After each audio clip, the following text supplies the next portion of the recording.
Hey Joe, how many serious conversations did you guys have about players on your roster or on other rosters, and why did you end up standing pat?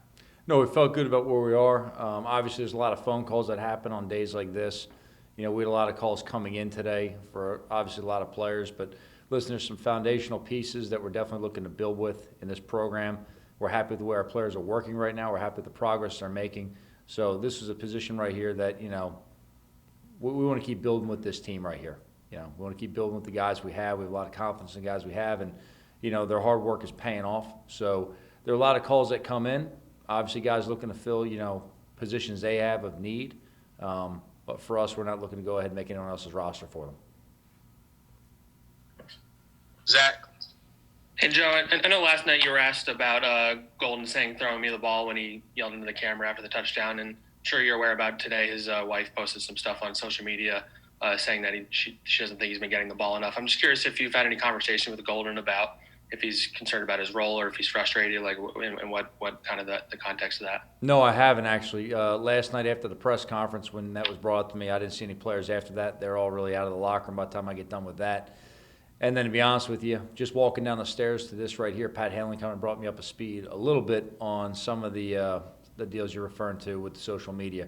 I hadn't had a chance to look at any of that at this point. I'll do that at some point tonight. It's been a very busy night and a very busy day between reviewing Tampa Bay, moving on to Washington, and then having some league business in terms of people calling about players and things of that nature. So it's been a very busy, whatever you want to call it, 18 hours, and it's far from done right now. So I'm not overly familiar with all the details of that right there, Zach. So I'll make sure I get fluid in that before I can move forward with anything.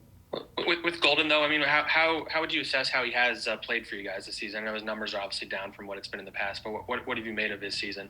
Yeah, obviously he's made some big catches for us in the last few games. So, Golden's, battled through some injuries. He's a tough dude. He's come to work every day and he's worked. So, again, we can only ask a guy to, make production when it's in the situation the ball comes his way. So I think our offense has done a really good job. Look at the numbers from the last few games. We're getting the ball spread around to a lot of different targets, having a lot of production from different guys. That's always our goal, to involve everyone at the game. I want to make sure that we create scenarios where different guys have focus and, different plays that we can get them the ball. But, hey, look, I think Jason's done a good job calling the offense, and they're moving in the right direction. Thanks. Tom Canterbury. Hey, Joe, how you doing? Good, Tom's going. You've talked about you seeing progress and, there's obviously some mistakes and penalties and things like that. But if that gets eliminated, do you see this as a group that's going to start winning games? Yeah, well, I think the first thing is just you've got to eliminate the mistakes, give yourselves a chance to win, Tom. So within that sense, the question you asked, yeah, we have to start doing things in that position of eliminating these mistakes to reap the rewards of our hard work. But I see this team, making a lot of progress. I see them being close, obviously, in a lot of situations. Close isn't good enough in this business. We got to keep pushing forward and get the results that we're working for. But it starts with eliminating those mistakes. Thank you. Jordy. Hey, Joe. Back to Golden for 1 second. What is his role right now? I mean, this is a guy who's probably doing something a little different than he's done in the past. I think he played that 54% of the snaps yesterday, pretty much the same the week before. This is a guy who's used to playing a lot throughout his career, to be quite frank. Yeah, his role is the same as every player on our team. Show up to work hard, put the team first, and when you're, have the ball come your way, to make a play on it. If you're not involved with the ball directly at you, to block, help the quarterback or defense players to make sure we play our leverage, tackle, and get the team off the field. So, look, put the team first whenever you're asked to do. If you catch 10 balls, great. If you catch one ball, that's great too. On the other plays within the game, do everything you can to help the team. That's everybody's role. And also, I'm sure you got a chance to go look back at the tape. What did you see when you saw those 2 interceptions from Daniel? Well, I think there's a number of things we have to clean up on both plays. So nothing's ever one person's fault. It kind of starts with, we got to make sure as coaches we keep making the right calls. I think Jason's done a really good job of that right now with the offense, of changing some things up and giving our offense a chance to really be multiple and move the ball around. We got to make sure we keep continuing on protecting better. And then ball security across the board has got to be an emphasis. So we got to all raise our level of play. Mark. Hey, Joe, with regard to Daniel, obviously there's been so much good to go along with the mistakes. And I know you were very adamant last night about him remaining a quarterback for obvious reasons. I'm just wondering, has there been any talk with you and Jason about potential benefit of sitting him for a game for him just to kind of, maybe take a step back and, maybe this gains more clarity or whatever. Sometimes that helps guys. No. Thank you. Duggan? Joe, I wonder what your thought was on Shane now that you got a chance to watch the film, and then like, is there a point where you want to get all those rookies in the lineup full time, or how is the balance going with that? No, I want to play everybody. So, hey, look, when Will gets back, I plan on playing all three of those guards. Shane got in last night. He definitely had, a good first job out there and moving around, getting caught up with some things. There's some things to clean up with Shane, obviously, but I'll tell you what, the level of competitiveness he plays with, some nasty, definitely gave some juice in there. Look, you line up your first snap in the NFL, and you're seeing a Ndamukong Suh across from you right there. Like, that's a welcome to the NFL, buddy. But this guy didn't blink, he didn't shy away from anything. He really answered the bell for us. So, look, as far as the guard position, we plan on playing all three of those guys. All right, tackle position, same thing. Keep rolling all three of those guys and making sure that everyone's gaining experience and staying fresh as much as we could. And I say all the time, guys, I plan on everyone who goes to the game playing for us, and that's not just lip service. And then sort of like a technical question in your special teams wheelhouse with the punt return, had kind of the funky alignment with no returners. What goes into that? Yeah, it's just a situational call. We feel it's best for the team. I mean, there's times you want to put pressure on an opponent, and there's times you want to have more of like a max return type of look. Last night, we thought it was good to put pressure on this opponent. It really paid off. It was a 33-yard punt, so whether you're getting a 50-yard punt with a 17-yard return or a 33-yard punt, the net's the net. So we were able to go ahead and produce some field position off of pressure right there. So that's something I've done through my career. Tom and T-Mac do a really good job of scheming up opponents, really looking into it. We have great conversations and bounce ideas off each other. We thought this was an opportunity this week that's something that could fit in the game plan and really come out and play aggressive with it. Thanks. Take three more. Dunleavy, Tom Rock, and Pat Leonard. Dunleavy? Joe, can you hear me now? Yep, gotcha. All right. I know Zach asked about Golden. My question, it falls under that purview. How can you, I guess in today's world, social media and whatnot, how responsible do you hold players for things that their brothers or their fathers or their wives say? Like, your player didn't say it, but how much do you talk to them about the people around them and what they say? Yeah, I'm not going to get too particular in terms of all those answers right now. We talk to our players a lot about, responsibility on social media. It's definitely a different platform than it was, I'd say, you go back 10, 15 years. Look, we're very specific about keeping some things off the social media in terms of how it reflects to the New York Giants and organizationally. That being said, guys obviously have their own platforms for different reasons. Some guys use it professionally in terms of marketing. Some guys use it socially. Some guys use it to stay connected to friends, whatever it is. It's definitely just something that's become, part of society now.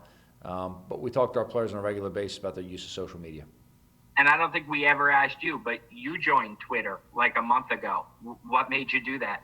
Well, you know what? We just talked organizationally and, with our PR department, community services and all, we just thought it was a good way to really kind of get out some of the message of some of the things that teams are doing throughout the communities. So that's really it right there. I'm not really going to be posting too many pictures of what I'm having for dinner and stuff like that. But, if there's something worthwhile putting on there, we will.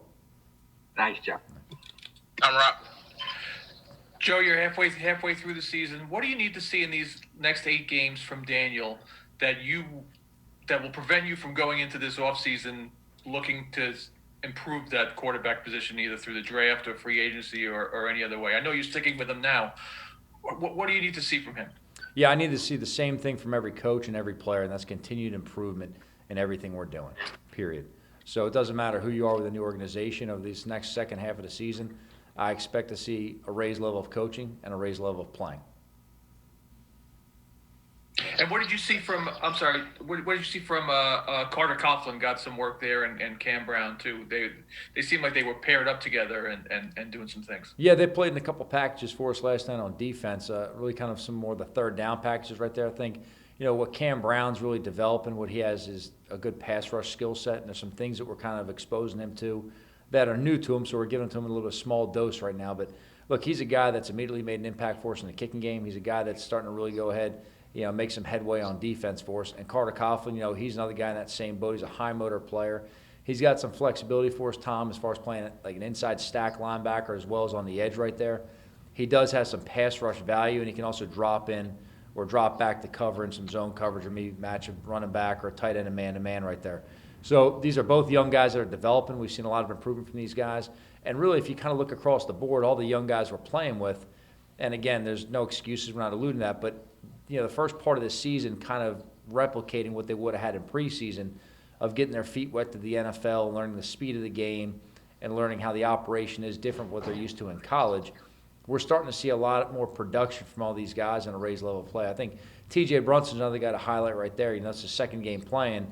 He goes down there in the kicking units. He's making tackles every game. He's doing a good job holding up in the return game.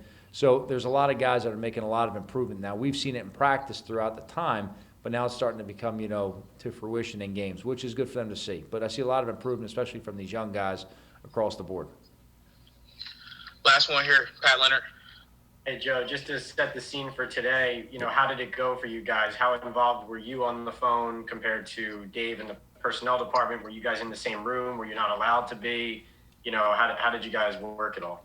I think the thing that naturally happens with these moves, I don't care if it's, trades, free agency, draft, whatever it may be, is, it's a small league, but everyone has their own connections. So it may be a deal you feel to call because someone's reached out and they ask you something.